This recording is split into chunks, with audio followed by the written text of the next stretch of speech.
All right, so today we're going to tackle one of the most famous and, let's be honest, one of the most uncomfortable stories out there. It's a super brief encounter that has left people scratching their heads for centuries, and it all kicks off with one very blunt question.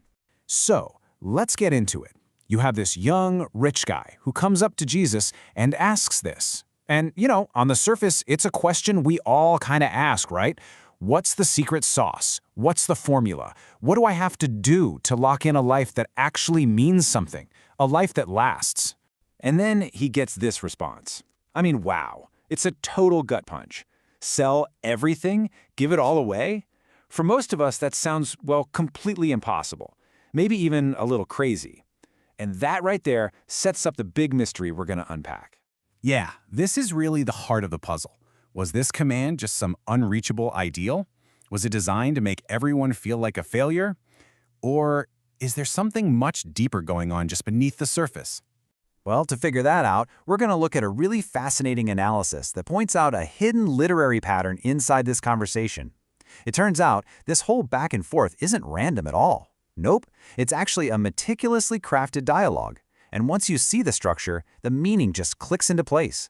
So check this out. The conversation is built like a perfect mirror or an arch. It literally starts with the man arriving and it ends with him departing. See how step 1 and step 6 mirror each other? The whole thing is designed this way. And that kind of deliberate structure, well, it's not an accident. It's a huge clue pointing us toward the real message. So what this structure tells us is that we're not just eavesdropping on some casual chat. We are witnessing a very precise diagnostic. Yeah, that's the word. Every single word is designed to probe deeper, to get to the root of the issue, and to reveal the young man's true spiritual condition. And that leads us to the big reveal. Okay, so this hidden structure, what does it unlock? It basically reveals the core tension of the entire story. And it's not just about being rich versus being poor. No, it's a much deeper clash between two totally different ways of looking at life, the world, and everything in it. And here they are. On one side, you've got what the analysis calls the possession mindset. The logic here is totally transactional. It's all about if I do X, then I get Y. The goal is to acquire salvation almost like it's a thing you can own. But then, on the other side, you've got the being mindset. Here the logic is relational. The goal isn't to get something, it's to respond to a relationship you're already in. The whole focus shifts from what do I do to who am I. Now this young man, he was living completely in that possession mindset. I mean, his very first question, what must I do to get? It just gives the whole game away, doesn't it? He saw goodness as a kind of currency he could use to buy the ultimate prize, eternal life. And you got to understand, this went way deeper than just the money in his bank account. His wealth was really just the physical symptom of a worldview that was built entirely on owning, earning, and achieving. His whole identity was wrapped up in what he had managed to acquire for himself. And here's the thing. According to the analysis we're looking at, this whole idea of being over possessing, it isn't some one-off concept that just appears in this one story. It's actually a theme that is woven through the entire larger narrative. I mean, once you start looking for it, you see it everywhere. The warning that you can't serve two masters, God and money. The parable about how wealth can literally choke out your spiritual life.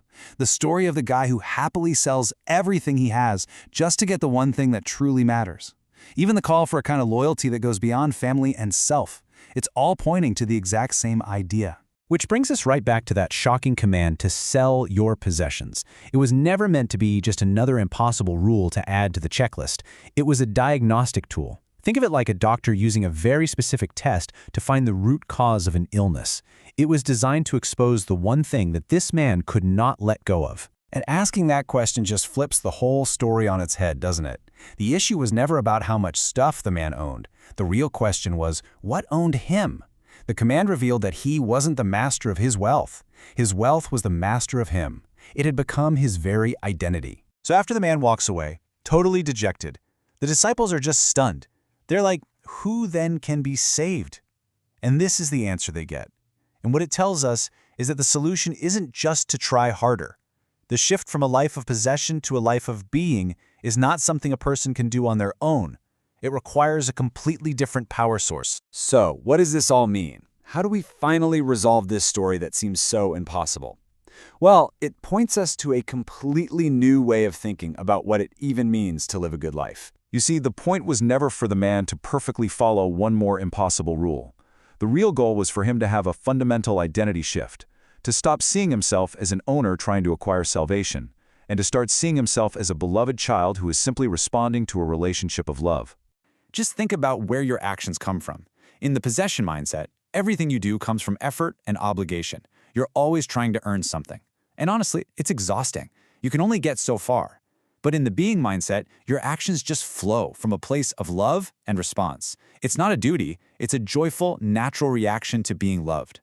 The source material calls this a free devotion that's driven by gratitude, not by force. So at the end of the day, this ancient riddle leads us to a really profound but also really simple truth. A life of real meaning, that eternal life the young man was so desperate to get, it's not found in what you can acquire or what you can earn or what you possess. It's found in who you are and whose you are. And that leaves us with the big question to think about for ourselves. When you really look at your own life, your motivations, your goals, your worries, is your life being driven by this deep need to possess, or is it being driven by the freedom of simply being? It's definitely something to think about. Thanks for joining us.